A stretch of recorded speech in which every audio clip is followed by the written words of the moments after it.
வணக்கம்.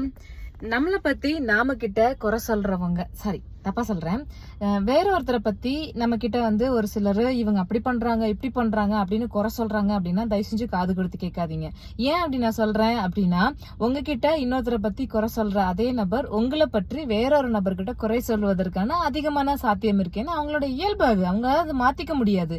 அதுக்கு ஒரு கதை கூட சொல்லுவாங்க. ஒரு முனிவர் ஆத்துக்குள்ள தத்தளிச்சிட்டு இருந்தா ஒரு தேளை புடிச்சு வெளியில விடுறதுக்காக அவரு முயற்சி பண்ணாராம்.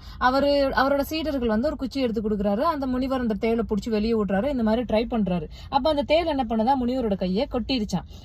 உடனே அவரு கீழே விட்டாராம். மறுபடியும் அந்த தேளை காப்பாத்த நினைக்கிறாராம். மறுபடியும் கொட்டுதான். இப்படியே நடந்துட்டு இருக்கிறத பார்த்துட்டு சீடர்கள் கேட்டாங்களா, அதான் கொட்டுதுன்னு தெரியுதுல, விட்டுருங்களேன் அப்படின்னு சொல்லும்போது அவர் சொன்னாராம், கொட்டுறது தேளோட குணம், காப்பாத்துறது என்னோட குணம். அதோட இயல்புல இருந்து அதுவும் மாற முடியாது, என்னோட இயல்புல இருந்து நானும் மாற முடியாதுன்னு சொன்னாங்களா. அது மாதிரிதான் இந்த மாதிரி நபர்கள் வேறொருத்தரை பத்தி உங்ககிட்ட குறை சொல்றாங்க அப்படின்னா நிச்சயமாக அவங்க உங்களை பத்தி வேறொருத்தர்கிட்ட குறை சொல்லுவாங்க அப்படிங்கறத மைண்ட்ல வச்சுக்கோங்க. இந்த மாதிரி ஆளுங்களோட கான்வர்சேஷனை என்கரேஜ் பண்ணாதீங்க, இக்னோர் பண்ணிடுங்க. அந்த மாதிரி வந்தாங்கன்னா கொஞ்சம் வேலை இருக்குப்பா, நான் அப்புறமா வரேன் அப்படின்னு சொல்லி ஒதுங்கி போயிருங்க. உங்களோட வாழ்க்கையும் மனசும் நிம்மதியா இருக்கும். மறுபடியும் வேற ரீல் சந்திக்கலாமா? டாடா.